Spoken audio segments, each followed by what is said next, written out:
Buenas tardes, ¿cómo andan? Espero que todos estén bien desde donde sea que están siguiendo este FinTech Webinar.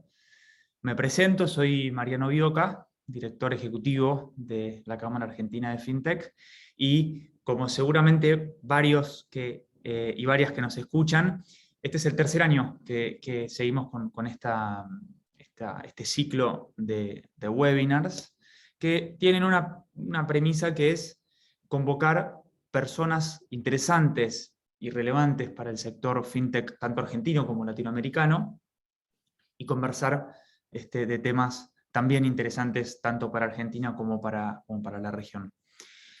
Lo lindo de esto es que no solo va a ser escucharlos digamos, y presenciar el intercambio, la charla y demás, sino que también al final vamos a tener un momento, un espacio de preguntas y respuestas, así que quienes a lo largo de la charla, de la conversación, de la plática, tengan alguna duda o algo que quieran consultar, pueden hacerlo en el chat y bueno, aprovechen lo que creo que es un lindo espacio. El día de hoy, esta tarde, vamos a hablar sobre el crédito digital y cuál es su escenario, su panorama, qué es lo que avisoramos para lo que queda del año en el crédito digital en LATAM. Ya después vamos a ver quiénes son los que nos acompañan. Ahora vamos a agradecer a los sponsors, que son definitivamente quienes nos ayudan a hacer esto real y cada vez con más potencia. En la categoría Grand tenemos a Deuda Online, OpenPass, Yacaré, Naranja X, Mastercard y HNT Bank. Y en la categoría Diamond tenemos a Walla, Stellar Development Foundation y Vibrant, Visa, Citi y WorldPay. Ahora vamos a pasar a ver unos pequeños videitos de nuestros patrocinadores y luego arrancamos con todo en la sesión del FinTech Webinar de esta tarde. Somos Walla, una tarjeta prepaga Mastercard gratis y una app para hacerte la vida más fácil. Cada vez que pagás, te llega una notificación en vivo y el consumo se categoriza para que entiendas en qué estás gastando y cómo ahorrar mejor. Ah, y cuando no estés usando tu plata, la podés invertir y ver los resultados todos los días. Podés invertir desde $1 y sin límites. Cuando la quieras usar, la liberás en el acto y listo. Walla, el lado bueno de tu plata.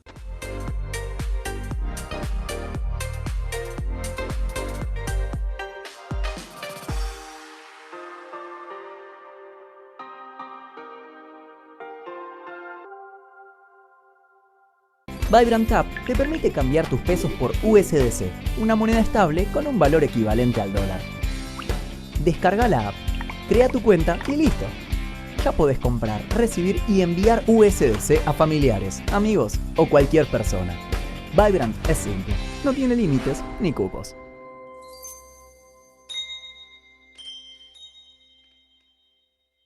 Ahora sí, arrancamos.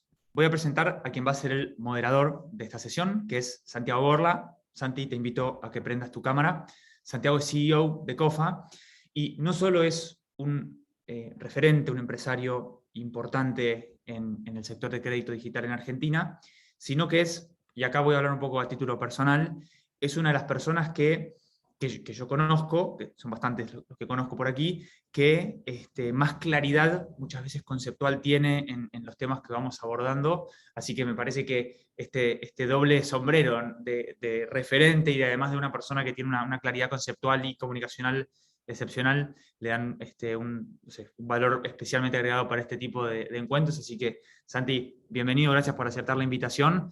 Tenemos un lindo panel por delante, una linda charla, buena cantidad de participantes de distintas latitudes, así que nada, adelante, bienvenido, gracias. Muchas gracias por las palabras, Marian. Muchas gracias por la invitación a moderar este panel.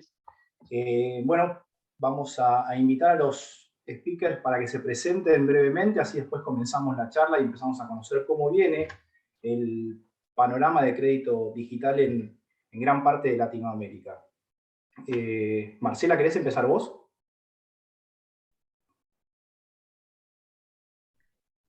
Bueno, gracias Santiago y gracias Mariano. Hola a todos. Me presento brevemente, soy Marcela, soy cofundadora de Findo, una fintech que es pionera en el desarrollo de un score basado en datos alternativos. Nosotros fundamos una empresa que con mucho orgullo les comparto que ya es una empresa regional, con operaciones en Argentina, en Paraguay y en México, y brindamos también servicios de scoring a bancos y entidades financieras que tienen presencia en estos 3 países que mencioné y también en otros países como Bolivia y Estados Unidos. Así que gracias por la invitación. Juan Esteban. Santiago, gracias a la Asociación Argentina, muchas gracias por la invitación. Me presento, mi nombre es Juan Esteban Saldarriaga, soy cofundador de Juancho Te Presta y RappiCredit, miembro de junta y también cofundador de Colombia Fintech, actualmente gerente de Juancho Te Presta, una fintech acá en Colombia dedicada a préstamos de más largo plazo y mayores montos que los que históricamente se han prestado en Colombia, muy enfocado en las mujeres, 60% de nuestros clientes son mujeres. Y bueno, aquí encantado de poder compartir la experiencia que he tenido tanto en RappiCredit como Juancho con ustedes. Buenísimo. Ahora vamos a hablar de las 2 empresas y todo el público al cual ustedes apuntan. Héctor. Hola Santiago, gracias por la invitación a la Asociación Argentina de Fintech. Mi nombre es Héctor Aponte, yo soy director de crecimiento de una fintech mexicana con presencia también en el mercado colombiano, que hacemos crédito digital tanto para personas como para empresas. Muy bien. ¿Y Juan, quieres presentarte? Sí, Santiago, muy buenas tardes, muchas gracias. Bueno, a vos, a la Cámara Argentina de Fintech, un gusto saludarles a todos. Mi nombre es Juan Manuel Bustales, soy director de Bueno. Bueno es una fintech y a la vez una entidad que opera en el sistema financiero paraguayo hace ya muchos años, pero que desde hace un año cambió a un modelo de banca digital y bueno, hoy es la única entidad del sistema que opera sin sucursales, así que muy entusiasmados y muy contentos de poder participar en este panel. Buenísimo, muy interesante también esa parte. Juan, ahora vamos a charlar sobre ser la única. Ahora ahondamos un poquito más ahí. Marcela, Excelente. ¿nos querés? Buenísimo. Marcela, ¿nos contás? Bueno, vos ya nos adelantaste un poquito qué hacen en Findo, pero bueno, si nos podés profundizar un poquito más, hablaste de las empresas, qué tipo de personas escorean ustedes, qué tipo de información toman, cómo la toman. Sí, gracias Santi. Bueno, te cuento un poco. Nosotros, la verdad es que al estar operando en tantos mercados que tienen tantas particularidades bien marcadas, lo que me gustaría como poner en valor o compartir acá con la audiencia es que lo cierto es que siempre, por más de que son diferentes geografías o territorios y perfiles, el problema que estamos tratando de resolver desde Findo para la región es el cómo entender a estas personas que están fuera del sistema financiero tradicional, ¿sí? Hay como más del 50% de la población que todavía trabaja en la informalidad, o sea, que tiene un empleo o sus relaciones laborales, digamos, son informales y no están registrados. Sin embargo, tienen una remuneración. La mayoría de esta población que estoy mencionando son mujeres y carecen de un historial crediticio y de esa manera quedan como siempre excluidos o no pueden participar del sistema financiero. Entonces, nosotros desde Findo no es que estamos apuntando a este segmento, sino que estamos fortaleciendo nuestro enfoque B2B, o sea que nos estamos asociando con empresas, entidades financieras, retailers y bancos, como por ejemplo, no sé, Naranja X en Argentina, ProMujer, que es una ONG que promueve la autonomía financiera, autonomía económica de las mujeres en Bolivia, o con Prester en Paraguay. Y nosotros lo que estamos tratando de resolver ahí es de apuntalarlos, brindándoles un score alternativo que integran a su análisis de riesgo para poder aumentar sus carteras, poder atender a este segmento que hoy está excluido, controlando la mora. De esta manera, como te mencionaba, son instituciones que están haciendo vanguardia en términos de impacto social y con un potencial de negocio muy importante, utilizando datos alternativos en sus procesos. Ahora vi a Juan Esteban que ellos apuntan mucho al público femenino, así que vamos a andar un poquito ahí, pero contame, Marcela, después hacen el seguimiento, me hablabas de mora, ¿hacen el seguimiento después del cumplimiento de estas personas? En general digo, y en este caso en particular de las mujeres. Sí, nosotros tenemos en total de la base de clientes que hemos escoreado y que tuvieron una primera oportunidad para recibir un crédito, gracias a este nuevo score que genera como un puente de confianza, hemos logrado que la mitad de estas personas que ingresan al sistema son mujeres, y lo que hacemos con las empresas después es un seguimiento y un control. Hay como grupos de control que ellos tienen y vamos viendo cómo performa nuestro KS y nuestro score y comparando con otras formas de escorear que ellos tienen, bueno, agregando valor, digamos, a los procesos, claro, y al negocio. Perfecto. Juan Esteban, ¿nos contás un poquito ahí en Colombia cómo es el tema del trabajo que hacen ustedes apuntando a las mujeres, pero por ahí también en general cómo hacen toda la parte de a qué otro público se dirigen y cómo hacen toda la parte de análisis de validez de identidad, onboarding, análisis crediticio? Perfecto, Santiago. Voy a arrancar un poquito a darle contexto a la gente. Colombia, un país de más de 50 millones de personas, adultos, somos más de 36 millones, solamente con tarjeta de crédito hay 8 millones de personas. Colombia ha tenido unos índices de inclusión muy altos, pero medidos solamente como una cuenta bancaria, y por eso se habla del 87% de inclusión. El 40% de esas cuentas hoy, muchas abandonadas o no utilizadas. Las billeteras digitales han venido con unos incrementos grandes, pero solamente el 30% de la población tiene acceso a créditos formales con la banca. En Juancho Te Presta, digamos, buscamos llevar digamos, el producto de créditos, no de créditos de corto plazo y de urgencia como históricamente pues ha sido RappiCredit, de créditos de $80 en promedio a un plazo máximo de 3 meses. En Juancho estamos dando créditos que en promedio son de $500 a 2 años, y nosotros nos definimos como créditos con propósito. Filosóficamente hemos definido que no creemos en la igualdad de género cuando estamos hablando en temas de préstamos, porque hemos demostrado en estos 3 años de operación que las mujeres pagan mucho mejor, y antes de haber arrancado la compañía habíamos hecho unas validaciones en los buros de crédito y efectivamente históricamente las mujeres pagan mejor. El problema ha sido que la inclusión en la mujer, tanto en Colombia como en América Latina, es mucho menor, y todavía pues hay un camino largo por desatrasar la inclusión en las mujeres. Nosotros en Juancho los montos que le prestamos son mayores a las mujeres. Les estamos dando cuotas menores que a los hombres, precisamente porque tienen unos niveles de repago mucho mejores y los NPL son mucho más bajos. Nosotros hemos dividido, nuestro motor de decisión tiene algoritmos para cada uno de los 2 géneros. Incluso tenemos algoritmos por subsegmentos. En mujeres tenemos 3 segmentos que definimos básicamente no me voy a meter en el detalle, pero va en función de la escolaridad, de los ingresos y de la edad. Y en ese sentido, pues hemos logrado unas tasas de aprobación más altas para mujeres. Hoy el 60% de nuestra cartera está en mujeres y queremos seguir sesgados hacia allá. Todo el onboarding nuestro es digital, a través de redes sociales es donde nos llegan la mayoría de nuestros clientes.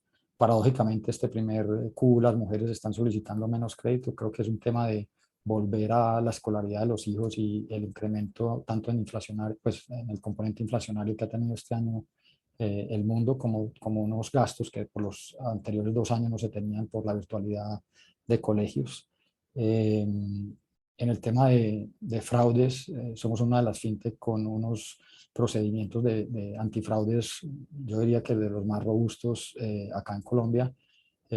Aparte de preguntas, retos y una serie de alarmas, Desde el principio hemos seguido la regulación europea GAFI con videos asíncronos completos que revisamos antes de desembolsar los créditos. Hoy en día somos capaces de frenar el 5% de las solicitudes que aprobamos por intento de fraude. El tema de fraude en crédito digital tal vez es el problema más difícil de atacar, porque la manera de atacarlo es creando fricción en el proceso. Entonces es un tema que constantemente estamos mirando cómo solucionar. ¿Y cómo hacen para, ahí en Juancho Te Presta, para que las mujeres que no tienen un ingreso formal puedan acreditar ese ingreso?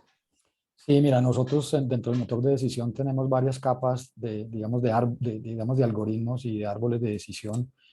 Nosotros aquí, pues yo en mi anterior experiencia fui uno de los líderes del proyecto de seguridad social en Internet acá hace 20 años, lo que se denomina PILA, que es planilla única o integrada de liquidación de aportes. Nuestro motor de decisión va a los operadores del PILA, donde estamos viendo si la persona está haciendo formalmente cotizaciones a la seguridad social. Si no los encontramos en la seguridad social, fuimos una de las primeras fintech en hacer scraping a la cuenta bancaria. Venimos haciendo scraping a las cuentas bancarias desde hace más de 3 años para que no nos tengan que entregar extractos bancarios. Y si adicionalmente pues, es todavía muy informal, que ni siquiera está pasando sus ingresos por la cuenta bancaria, ya tenemos nuestros propios algoritmos de lookalike frente a clientes que son parecidos sociodemográficamente y crediticiamente, que son buena paga, y los asemejamos a los otros, y con base en ese, nosotros lo llamamos algoritmo de estimación de ingresos, podemos prestar y les dejamos prestar unos montos iniciales para que puedan demostrar que son, digamos que buen cliente para el tema de pagos. Así que el 70% de nuestros clientes tienen menos de 35 años. Estamos haciendo un gran esfuerzo en que los clientes de Juancho tengan una primera experiencia crediticia acá. El problema del gota a gota en Colombia pues, es uno de los flagelos más grandes que inclusive pues, hemos exportado a todos los países de la región. De eso pues, no me siento orgulloso, pero pues, desafortunadamente es un producto que hemos exportado. Y cuando uno lo mira desde el punto de vista de mercadeo, es un producto potente, porque pues a la gente no la estudian, no le piden formularios, van a la casa, le prestan en efectivo, casi que inmediatamente, van y le cobran a la casa. No hacen historial de crédito, pues el problema del costo para mí no es el gran problema. El problema es que no hacen historial de crédito y nunca salen de ahí. Como digo yo, lo que terminan haciendo es historia clínica. Claro, totalmente. Héctor, ¿nos contás cómo es allá en México? Bueno, ¿ustedes creo que actúan en Colombia también? Sí, de hecho nosotros, para darle un poquito de contexto a la gente, nosotros, Tangelo, somos el resultado de una fusión de una fintech colombiana que se llamaba Sinoe y una empresa de leasing mexicana tradicional de muchísimos años que se llama Exarrent. El año pasado nos fusionamos, surgimos como una nueva entidad. Digamos que ahora el centro de operaciones está en México, pero tenemos presencia en Colombia y próximamente en otros países de la región. Creo que hay una diferencia, pues Juan creo que ya contó mucho de lo de Colombia. Creo que nosotros hemos tenido una experiencia similar con Colombia a lo que tuvo Juan. De hecho, nosotros también somos miembros cofundadores de Colombia FinTech y creo que hemos trabajado conjuntamente para crear muchas de las bases de datos que hoy en día, lo que menciona Juan de la seguridad social, eso es un tema que se trabajó durante bastante tiempo hasta que fue una base de datos que ha estado disponible para que nosotros la usemos en temas de créditos. Discúlpame, Héctor, ¿esa base de datos es pública? No, esa base de datos es donde están todos los fondos de pensiones, digamos que está toda la información como de todas las cotizaciones de seguridad social. Y hoy en día, digamos que con un tema de política de privacidad de datos, logramos darle la vuelta para que nosotros, las empresas de crédito, con permiso del usuario, pudiéramos ir a consultar, y lo que podemos traer son los últimos 12 meses de los salarios de las personas y también de las empresas en este momento. O sea, yo tengo dos productos, tengo uno para personas, donde puedo traer los últimos 12 salarios de las personas y quién es el empleador que le paga a esa persona. Ahí puedo ver incluso comisiones variables, puedo ver si la persona ha cambiado de trabajo. Pues yo creo que es hoy en día la variable, digamos, la fuente de datos más importante que tenemos para temas de crédito digital en Colombia. Y hace poco, por lo menos nosotros empezamos a usar, nosotros también le prestamos a pymes, y ahora podemos hacer la consulta sobre una pyme y traer los pagos de los salarios de las pymes en los últimos meses, ¿sí? Entonces yo puedo ver la variabilidad de cuánto es la nómina de empleados de la pyme y cómo está variando, si está creciendo, si está disminuyendo, qué tan formal es. Entonces, digamos que ha sido una base de datos muy poderosa. Digamos, solo para complementar un poco lo de Colombia, lo que dijo Juan, nosotros cuando arrancamos hace 12 años, creo que el primer crédito lo vimos en el 2011, existían más o menos 4 o 5 bases de datos que nosotros consultábamos digitales, que nos servían para todo el tema del scoring. Hoy en día tenemos casi 25 bases de datos diferentes a las que podemos acceder, entonces eso muestra un gran desarrollo que ha habido de las fuentes de información digitales en Colombia. Casi todo enfocado en consumidor, o sea, en B2C. Digamos que el trabajo que se está haciendo ahorita muy fuerte es todo el tema en B2B. Creo que yo me siento como volviendo a hacer lo que hice hace 11 años para el tema de consumidor, lo estamos haciendo otra vez en PYME, y es volver a hacer todo el trabajo de crear esas fuentes de datos, cómo empujamos el tema de crédito digital para pymes en Colombia. Es un trabajo que se está haciendo y creo que estamos un poquito atrasados respecto al consumidor, pero ahí vamos, va funcionando, sobre todo con el tema de facturación electrónica, que en Colombia se volvió obligatorio hace 3 años, y ahí es donde creo que empato un poco con la historia de México, y es que cuando yo arranqué a operar en México, ahorita que casi todas las operaciones que yo trabajo están sucediendo en México, yo me doy cuenta que por lo menos respecto a Colombia, ir a México es como viajar unos 5 años al futuro en lo que puede pasar en temas de crédito digital, ¿sí? Ellos tienen una fuente de información que es como el santo grial, que se llama el SAT, que es la fuente de información, como es la agencia de impuestos en México, y ellos ya están mucho más avanzados en el tema de implementación de facturación electrónica, y se puede consumir muchísima información que es de verdad un tesoro para temas de crédito digital. Con autorización de los clientes uno puede traer absolutamente todo, ¿sí? Entonces, yo lo que me imagino es que probablemente en Colombia, y me imagino que en algunos otros países de la región, estaremos como está México dentro de algunos años, pero México nos lleva la delantera de lejos en este aspecto, en todo este tema de acceso a información digital. Interesantísimo. El tema del acceso a la información, sobre todo si es información pública que está bastante neteada, es fundamental. Juan. Bueno, yendo un poco al caso de Paraguay, para poner en contexto, al igual que lo que comentaba Juan en el caso de Colombia, Paraguay todavía está muy rezagado en materia de inclusión financiera. Varios de los datos que él mencionó en el caso colombiano se aplican también aquí al caso paraguayo.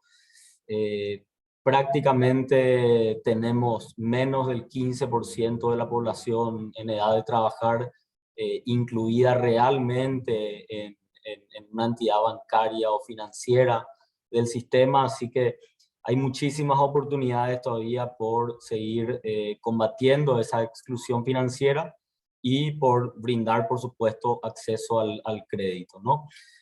Paraguay todavía tiene una banca bastante tradicional, bastante conservadora. Es un sistema financiero que en los últimos 12, 15 años ha tenido una muy buena performance. Entonces se siente relativamente cómodo, pero bueno, la mayoría de los bancos hoy ya empiezan a hablar de transformación digital, de créditos digitales, de soluciones tecnológicas. Y es ahí donde me gustaría contarles un poco de Bueno. Bueno es una entidad hoy, como les dije, que opera en el sistema financiero, es una entidad regulada y supervisada, se rige por la Ley General de Bancos aquí en Paraguay, pero hace un año cambió totalmente de modelo de negocios, se embarcó ya en lo que es la banca digital, procedió al cambio de nombre porque anteriormente la entidad se denominaba Financiera del Comercio, que es la entidad financiera más antigua de Paraguay, con más de 46 años operando aquí en el sistema, pero con la llegada de un nuevo grupo inversor, que es el Grupo Vázquez, que hoy detenta la mayoría del paquete accionario, ya se ingresó al proyecto de banca digital, se modificó la denominación, pasamos a llamarnos Bueno, procedimos al cierre de todas las sucursales, entramos ya en el modelo full de branchless banking, y bueno, trabajamos con otras empresas del grupo económico del cual formamos parte, construyendo lo que es un ecosistema financiero con una red de pagos, con una billetera que está en desarrollo, con una empresa prestadora de software, la mayor prestadora de core bancario aquí en Paraguay, y también de hardware que presta servicios al sistema financiero. Así que lanzamos la app, la lanzamos públicamente ahora en febrero. Estamos teniendo muy buena receptividad. Ya tenemos prácticamente unos 10.000 nuevos clientes en Bueno en poco más de 2 meses, lo cual para el sistema financiero paraguayo es un número bastante interesante. Y Como decía también Marcela, nosotros también apuntamos mucho a esa base de la pirámide, a la gente que hoy no está en el sistema financiero, y nuestro objetivo es llegar a bancarizar a 1 millón de paraguayos en los próximos 3 años. Bueno, y a partir de ahí, hoy ofrecemos varios productos y servicios que nos diferencian del resto, pero principalmente la opción que tenemos, que vemos que está ganando muchos adeptos, es el onboarding digital, donde uno en cuestión de 3 a 5 minutos ya tiene acceso al sistema financiero, con una selfie, con la cédula de identidad paraguaya, y bueno, con la verificación de datos que nosotros hacemos corriendo contra las bases de datos que tenemos a disposición. Una persona ya accede a una caja de ahorro, ya accede a una tarjeta de débito y crédito Mastercard virtual, que eso no lo tiene nadie en Paraguay, somos la única entidad que ofrece eso. Y bueno, ya tiene también, yendo a lo que es el crédito digital, ya tiene en minutos, puede tener o puede ser elegible para un crédito preaprobado, que bueno, se analiza con toda la información de la que disponemos en base a redes neuronales, inteligencia artificial. Así que eso es lo que tenemos hoy en Bueno, y que bueno, que les agradecemos mucho que nos permitan también participar de esto y comentarles un poco más. Perfecto. Marcela, ¿cómo manejan el tema del fraude y cómo se manejan no solo el fraude en particular, sino la toma de datos de bases públicas o que no sea solamente otorgada por los clientes y sus clientes? Bueno, ahí justo quería sumarme un poco a lo que estaba contando Juan, Santi, porque nosotros tenemos presencia en Paraguay, y la verdad es que se está avanzando también mucho en estos comités que lidera la Cámara FinTech paraguaya con el gobierno. Ahí hay como unos grupos de trabajo en los que están como desarrollando o impulsando las conexiones para poder acceder a la información de los entes públicos. La información está, el tema es cómo nos conectamos a ella, ¿no?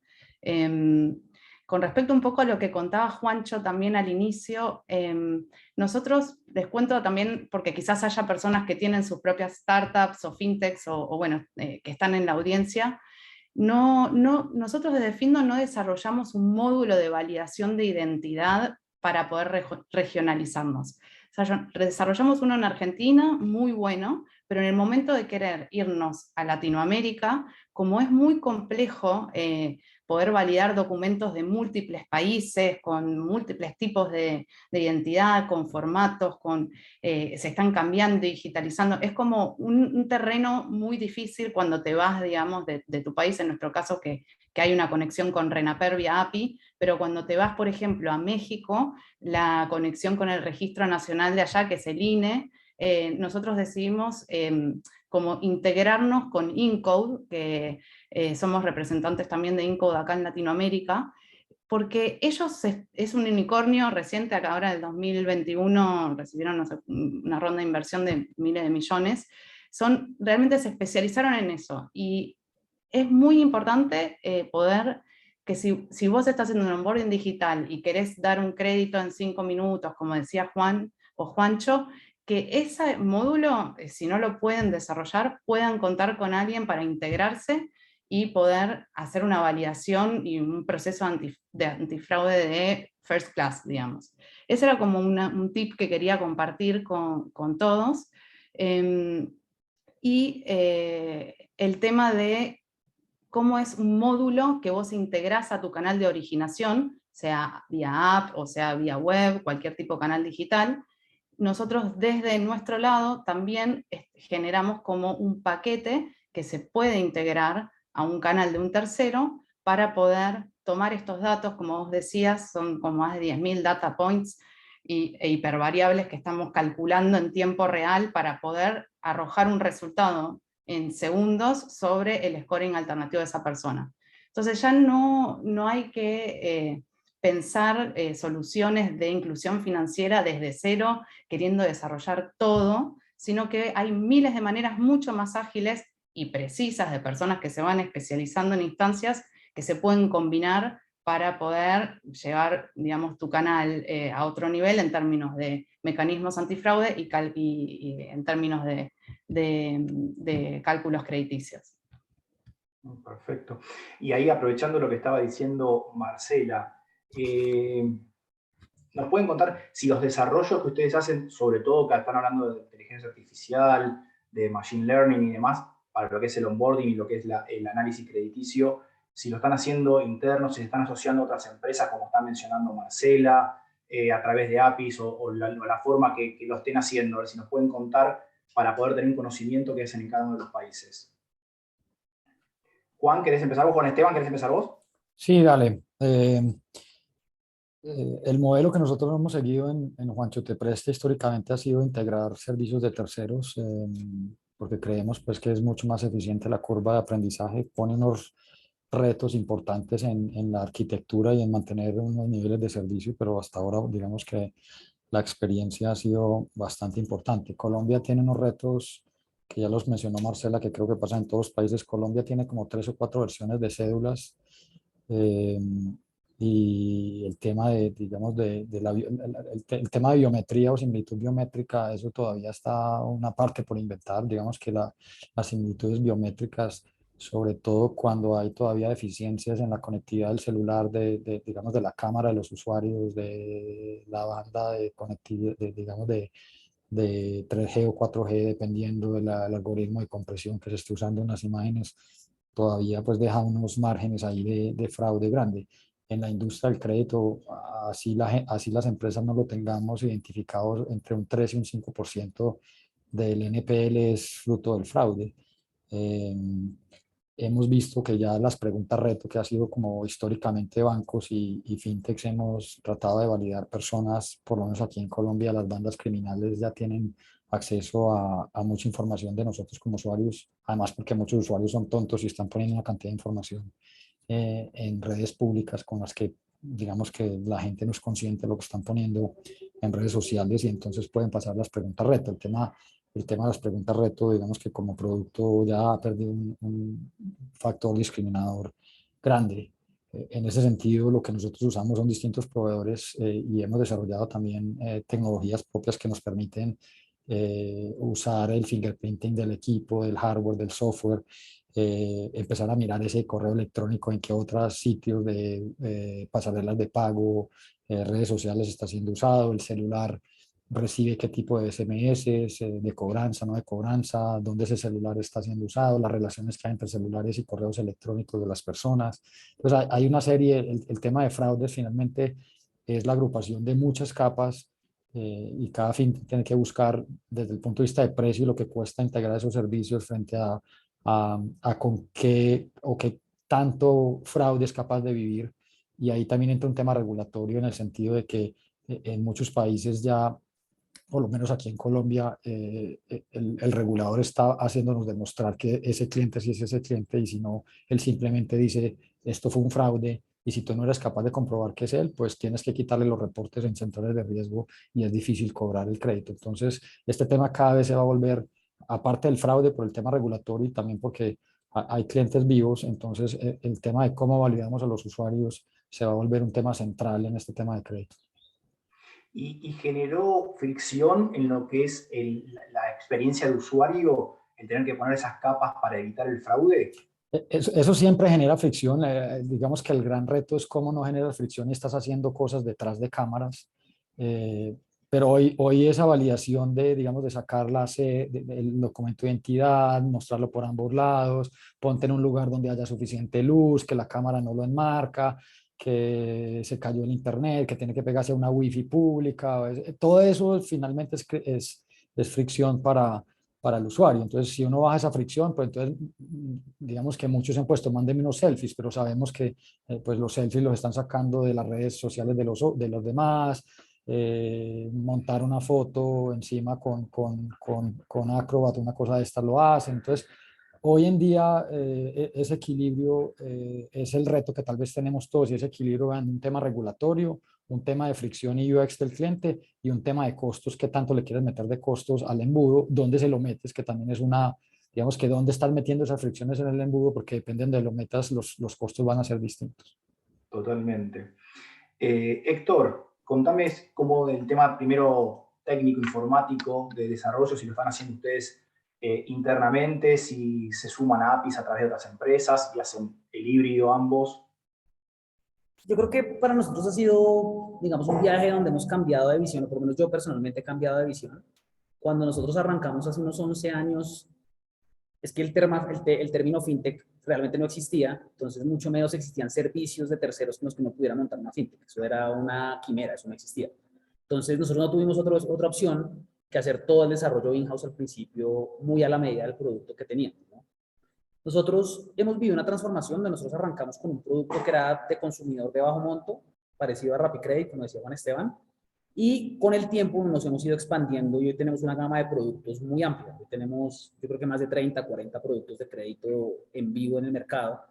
Y uno de los retos más grandes que tuvimos fue coger como ese monolito que habíamos creado para un solo servicio, o sea, como que servía para una sola cosa, y ver que ahora cómo deshacíamos y volvíamos eso súper flexible para que nos sirviera para todo lo que queríamos hacer. Nos dimos cuenta que necesitábamos un core bancario, y yo creo que esa fue una decisión más difícil en ese momento que si hubiéramos arrancado de cero, ¿sí?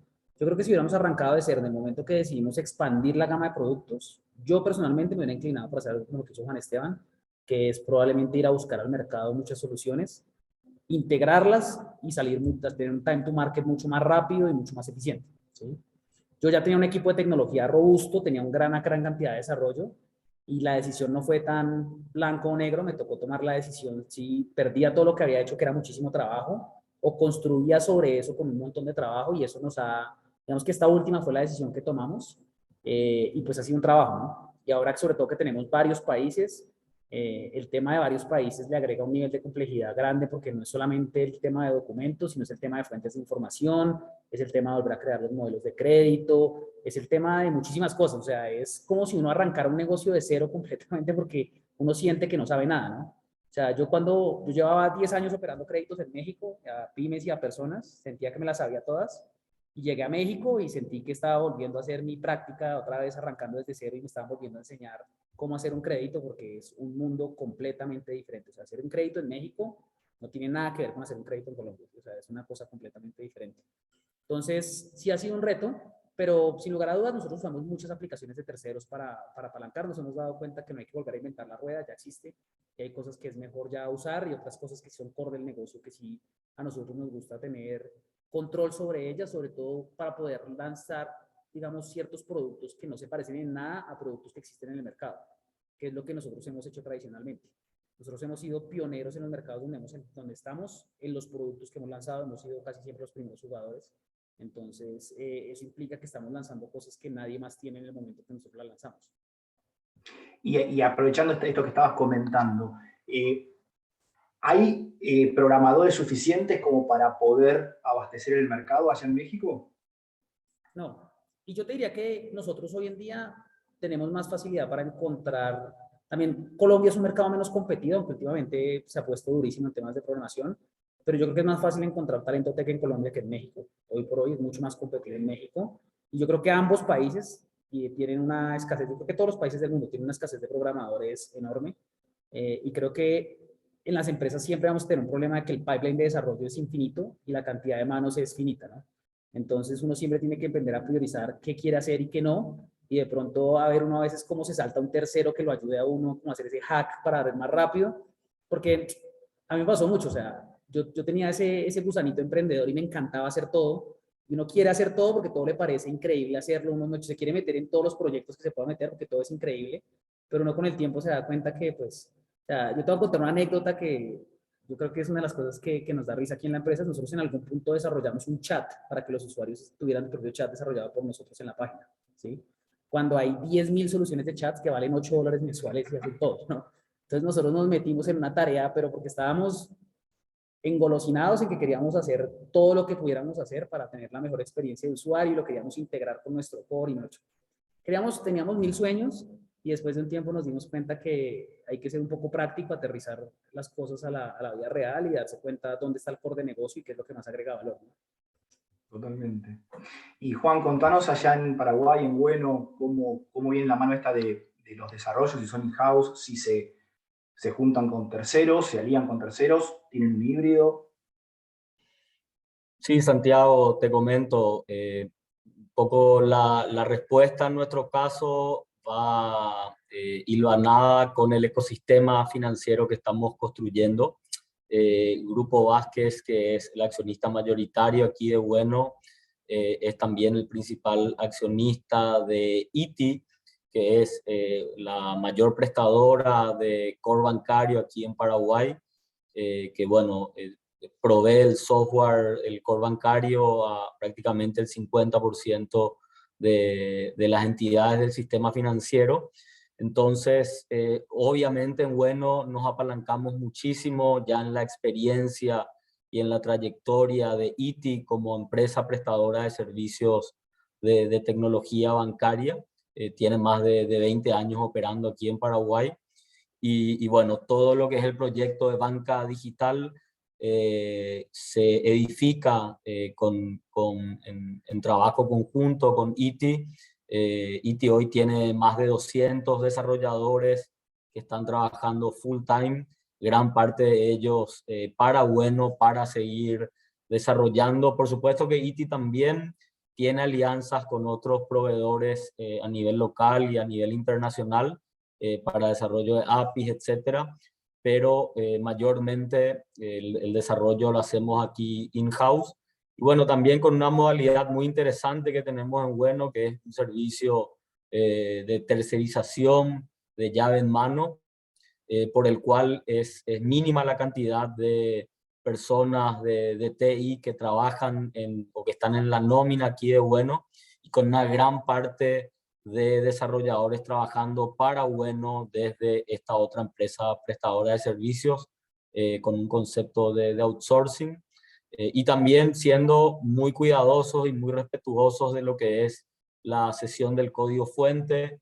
Nosotros obtuvimos a través de un contrato la cesión del código fuente con el derecho de realizar todos los desarrollos tecnológicos, y bueno, eso es algo que para nosotros es muy importante también y nos da esa particularidad de poder realizar todos los desarrollos aquí y que los mismos queden en cabeza de Bueno. Así que es un poco, como les dije, va de la mano con el ecosistema la construcción de esta banca digital, y bueno, es la modalidad que nosotros adoptamos y seguimos empleando aquí en Bueno. Claro, porque ahí lo que vos mencionabas es interesantísimo. Cuando uno nace in-house, se queda con el código, es el dueño de todo. Cuando salía, pero genera lo que decía Héctor, querés hacer un montón de cosas, necesitas talento, que no siempre se consigue, necesitas tiempo, mucho presupuesto. Cuando te alías con tercero, no tenés esas contras, pero ya no es tuyo, ya dependes del tercero. Es muy importante saber con quién uno se alía, con qué empresa se alía, el track record que tiene en el mercado, antecedentes, con qué otras empresas trabaja del mercado, porque este tema de hacer un híbrido, que por ahí podría ser lo más común en el mercado, genera a veces que uno pierda esa independencia, y cuando querés hacer el paso de crecimiento te encontrás con un freno enorme, y desarrollarlo adentro va a ser mucho más difícil porque perdés un montón de tiempo. Esas cosas hay que empezar a tenerlas en cuenta cuando uno está creciendo en el mundo digital. Ahí en las preguntas y respuestas había 2 o 3 que estaba viendo recién, que si nos pueden mencionar, vos Marcela por ahí, pero también ustedes chicos, ¿qué datos alternativos toman cuando hacen el onboarding? Pues es una pregunta que se repetía por ahí 3 o 4 veces, y está bueno conocer cuáles son esos datos alternativos. Conocemos los datos comunes, si pagó, si no pagó, si es cumplidor, si no cumplidor. ¿Cuáles son los alternativos? Bueno, les contamos un poco cómo trabajamos nosotros.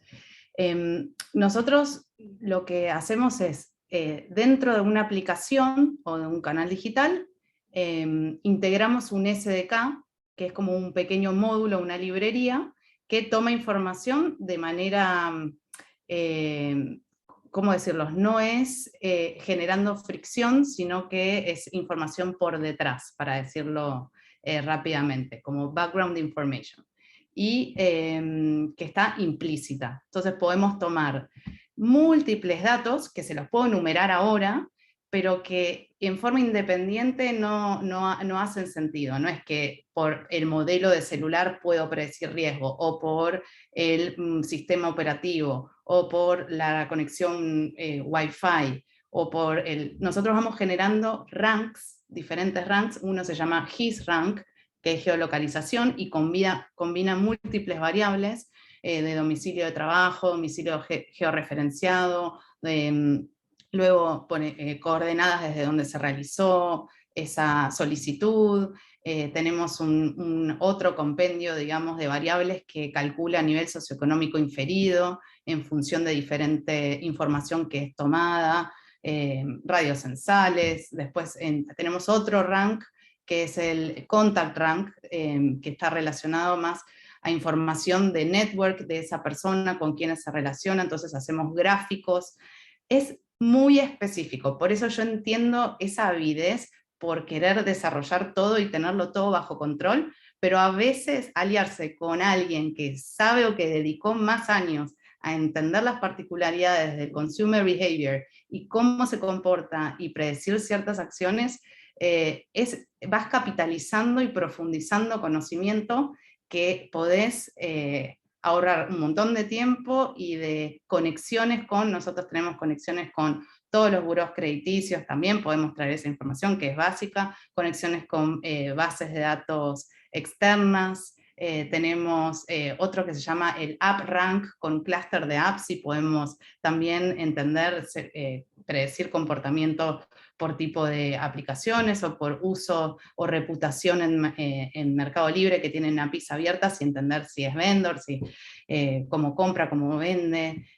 Podemos tomar información también, bueno, de número de celular, bueno, hay múltiples puntos que son de data points, digamos, de tracking, que podemos traer de la historia de esa persona y cómo se comporta en el mundo digital, y combinarla también con otra información que traemos de la central de deudores, de círculo de crédito, de VIXA, de diferentes como otras bases.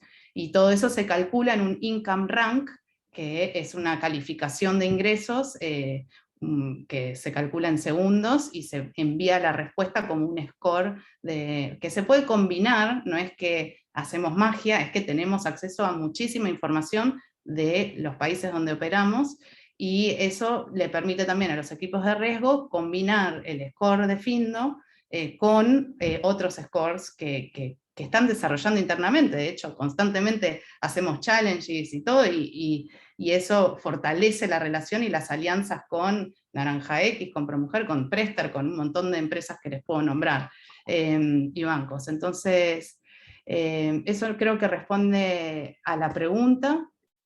Sí, totalmente. El score ese viene desagregado, además de tener el número, el famoso número de X, no sé de cuánto a cuánto parece el rango, pero digo, además viene desagregado de cuál sería el ingreso inferido, toda esa data que vos venías diciendo está desagregada para que el analista lo pueda ver en profundidad, ¿o solo es el número? Sí, nosotros podemos enviar un detalle de la información, que de hecho lo hacemos a través de un JSON que se dispara, y ahí pueden acceder a un montón de información, integrarlo con sus data lakes. Es muy transparente como trabajamos, y la idea es cuantas más solicitudes y cuanto menos tasa de rechazo haya en estas entidades, mejor para la cartera y para el negocio, y mejor también para la sociedad. Entonces estamos todo el tiempo impulsando, trabajando en consecuencia con esa dirección, de lo más abiertos posible, sin, obviamente no les podemos dar la fórmula del score, pero sí se comparte la cocina. Acá en Argentina hace un par de años el Banco Central reguló a lo que serían los proveedores no financieros de crédito y los obliga hoy en día a informar el cumplimiento de todos sus clientes. Eso está generando una base de datos muy, muy interesante, y hoy en día se empieza a ver los frutos positivos, porque ya la gente que no cumplía o que no cumplía porque no podía o no cumplía porque tenía la costumbre de no cumplir porque no había sanciones, por decirlo de alguna manera, hoy en día ya está necesitando generar sus propios antecedentes positivos. Entonces empieza a querer cumplir o a querer no excederse en sus solicitudes de crédito, que a veces son bastante simples y bastante laxas, sobre todo en el crédito digital. Entonces, eso es, acá en Argentina es un antecedente sumamente positivo que está empezando a dar sus frutos. Juan Esteban, veo tu manito levantada, no sé si lo pusiste a propósito, o pero que justo iba para vos, para que completara los que venía hablando Marcelo. Sí, no, es que ahí mencionaste varios puntos que me parece interesante.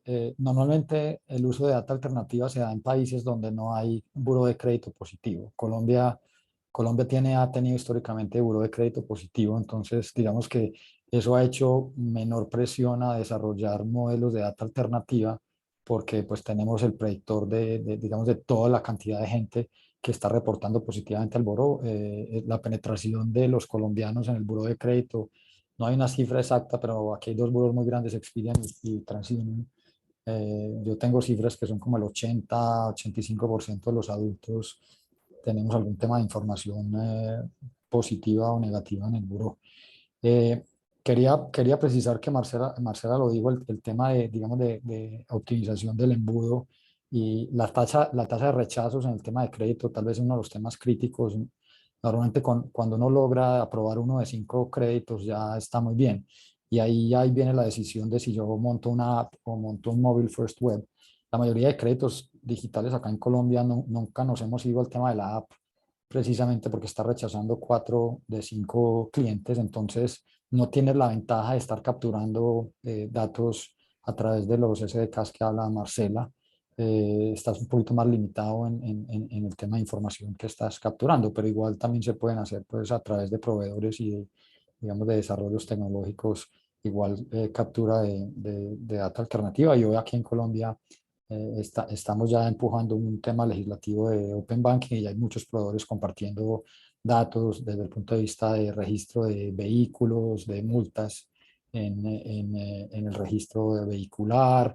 Lo que les decía ahorita, ese celular recibe qué tipos de SMS, ese celular fue, hace cuánto es una línea prepago, pospago. Bueno, hay una serie de información que se puede capturar. Otra precisión que de pronto iba a decir yo en el tema de usar tecnología, en el caso de Juancho usamos un core bancario abierto, pues para la gente que le interese, que se llama mifos.org. Sobre ese core bancario, pues finalmente uno puede trabajar y termina teniendo un core bancario bastante robusto propio. Encima de ese core bancario, pues armamos un orquestador que es el que maneja toda esa orquestación entre los servicios pues alternativos que hay en el mercado, tanto de proveedores locales como de proveedores pues, internacionales que están llegando al mercado colombiano. Interesantísimo. Héctor, ¿qué medios alternativos ustedes utilizan para el scoring, para el análisis crediticio? Bueno, pues aparte de los que ya han mencionado, que creo que fue bastante amplio, digamos que nosotros hemos encontrado mucho valor últimamente en temas de scores psicométricos.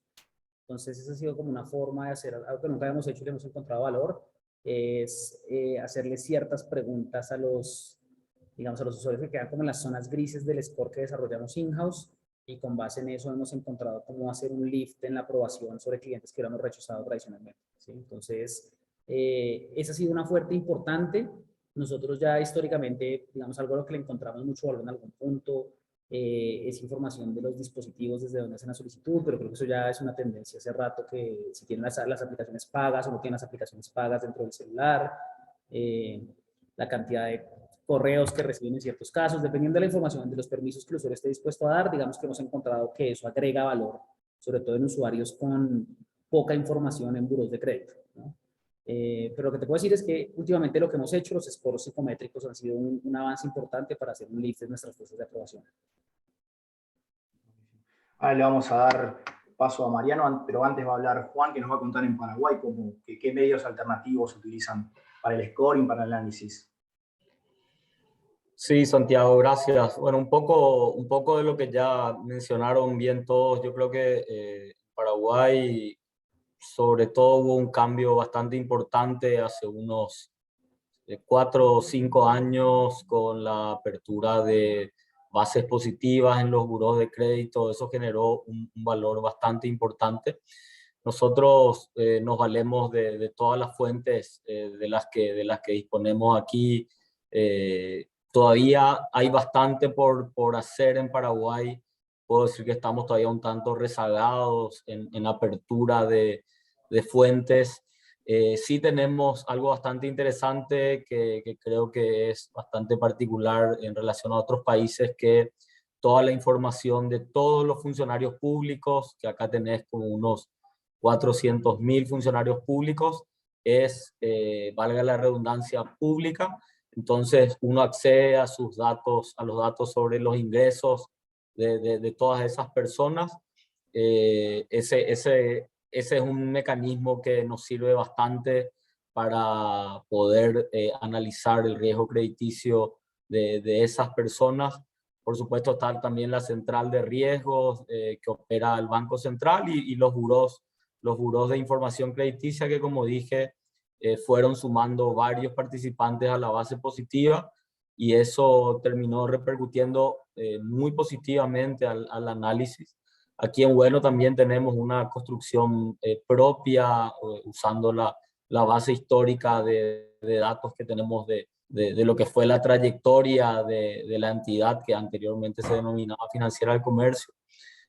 Así que bueno, eso es un poco lo que va nutriendo cotidianamente a la base de datos que tenemos, y por supuesto que estamos calibrando todo el tiempo las herramientas predictivas para tratar de obtener mayor y mejor información y ser más precisos en el análisis, como todos. Perfecto. Acá hemos notado, ya hemos aprendido un montón de cómo está la situación en Latinoamérica. Nos han contado, vemos las diferencias que hay entre un país y otro, cómo fueron avanzando, cuáles están avanzando, cuánto queda por hacer todavía. Así que bueno, le voy a dar intervención a Mariano para que se sume al panel. Hola, Mariano. Acá estoy, Santi. Qué buena ¿Aprendiste charla. algo?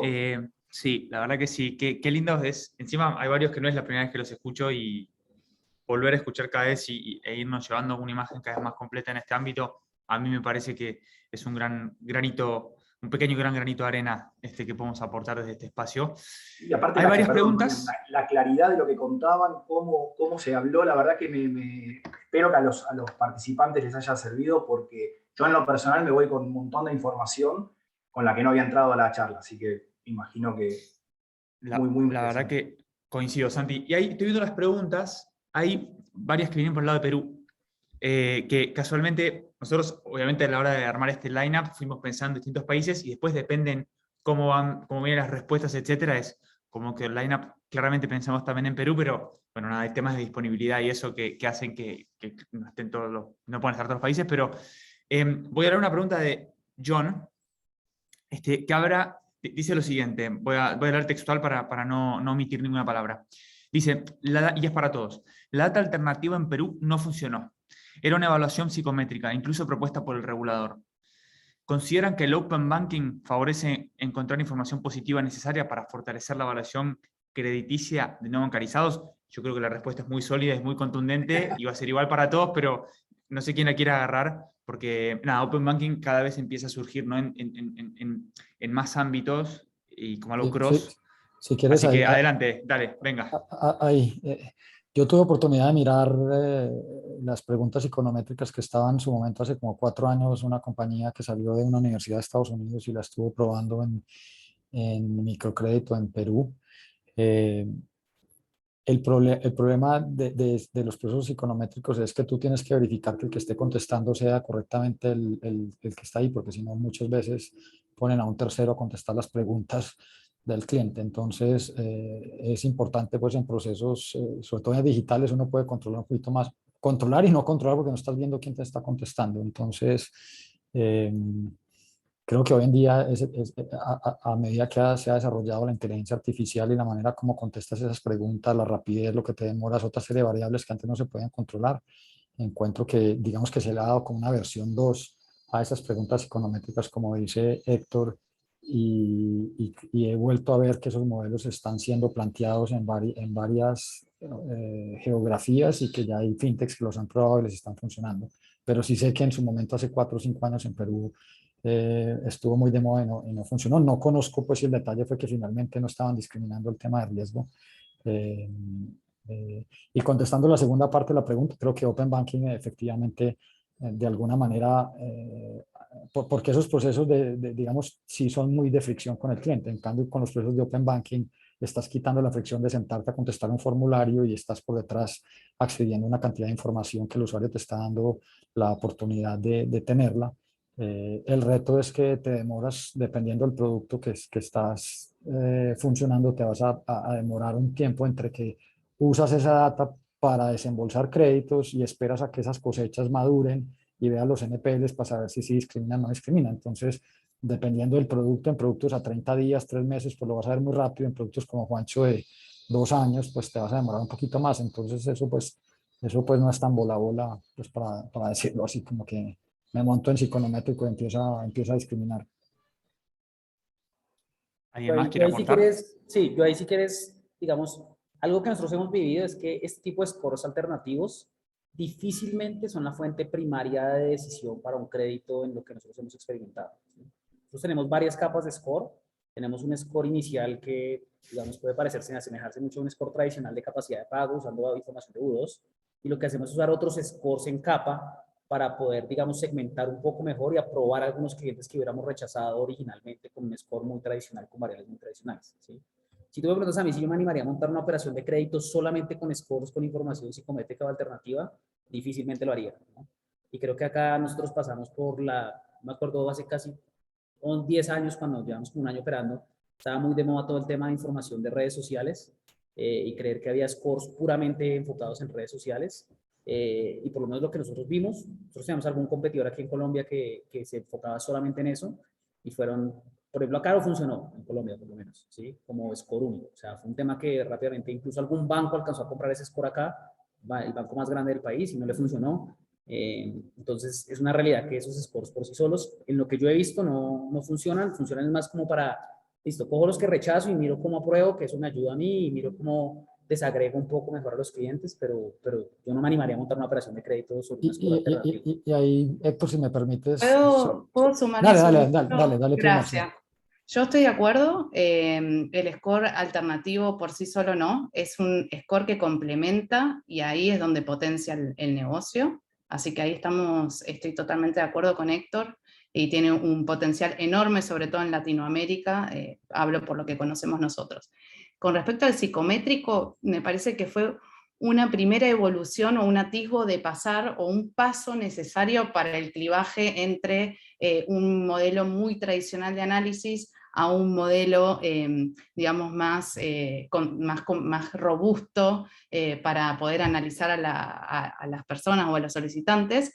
Lo que pasa es que fue un formulario que se llevó del papel a lo digital, lo que lo hizo tedioso y una herramienta poco eficiente y muy engorrosa de implementar. Entonces, es un paso que también estoy de acuerdo que no se hizo de manera eficiente, pero que sí fue necesario que existiera como para poder evolucionar en el paradigma y el pensamiento. Y con respecto a Open Banking, estoy muy de acuerdo en que en Argentina, bueno, no está, pero si estuviera, ayudaría también a ser una fuente de información, ver los movimientos de las cajas de ahorro, cuentas, etcétera, para complementar también el análisis de riesgo. Yo iba a complementar ahí un momento, iba a hablar sobre el tema de redes sociales que mencionó Héctor, y hay una particularidad, pues los latinos, o Colombia por lo menos, somos unos de los mayores usuarios de Facebook, pero los latinos tendemos a exagerar nuestros perfiles de Facebook. Entonces, frente a economías y sociedades que son más, digamos que más reservadas, lo que está dando el Facebook es más cercano a la realidad de lo que están haciendo los latinos, que hay veces en redes sociales queremos proyectar una cosa distinta a la que estamos haciendo o somos.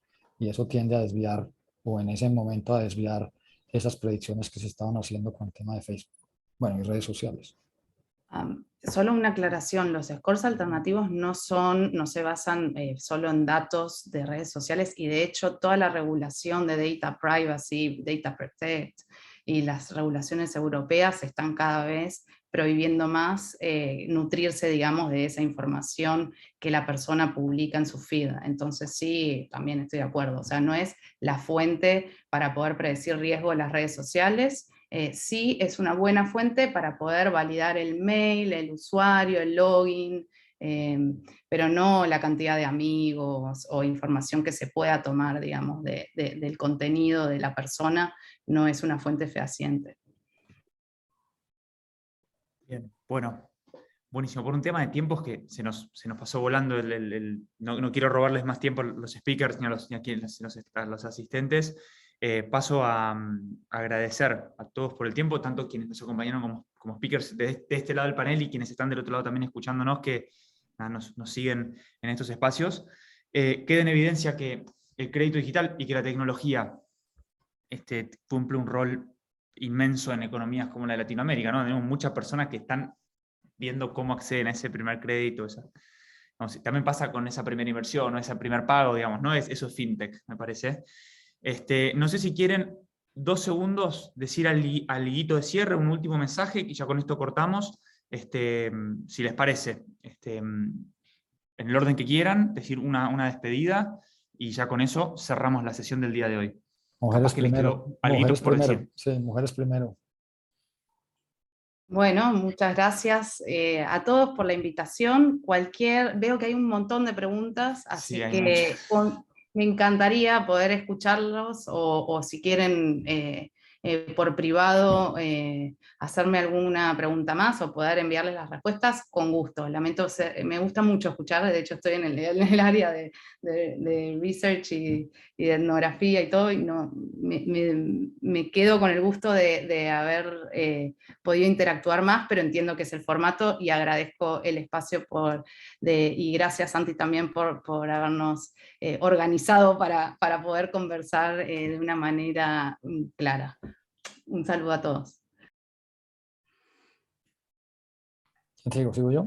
A Marian y la cámara, mil gracias. Pues nos conocemos desde hace rato, aquí desde Colombia, con Argentina siempre hemos trabajado de la mano. Me pueden buscar por LinkedIn o como dice Marcela, que si nos quieren mandar algunas preguntas las recoges tú y después las contestamos a las relevantes y tú las distribuyes después.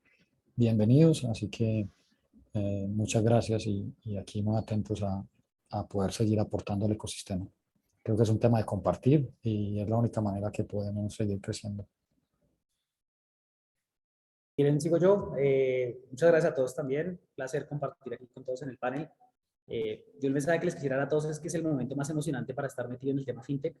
Yo creo que nunca ha habido un mejor momento que ahora, nunca ha estado más emocionante el tema, nunca ha habido más tracción para los emprendimientos, nunca ha habido más inversión, y creo que en los últimos años se ha probado que el fintech prácticamente casi que puede hacer alianzas con empresas de cualquier sector. Entonces eso nos ha abierto la puerta a que haya una explosión de fintechs y a que haya una explosión de negocios nuevos que no hemos pensado jamás.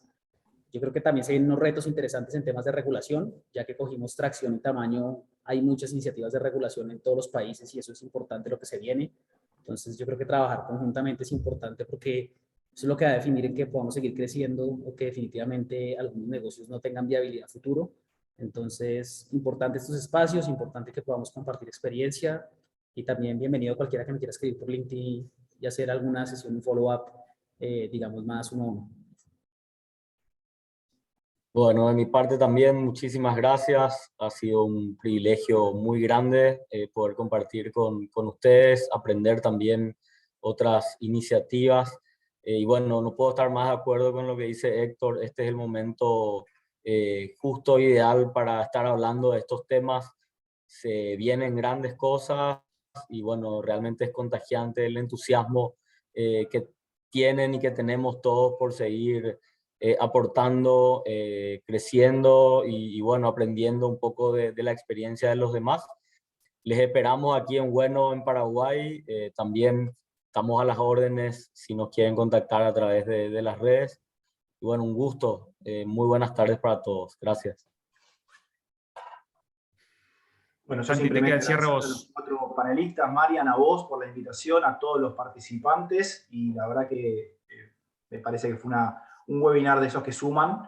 Quedaron muchos temas pendientes, que después en todo caso Marian los hablamos, pero nada, agradecer y saludar a todos. Que terminen muy bien la jornada. Gracias por su tiempo y gracias por acompañarnos al resto. Chao Marian, chao a todos. Chao, chao.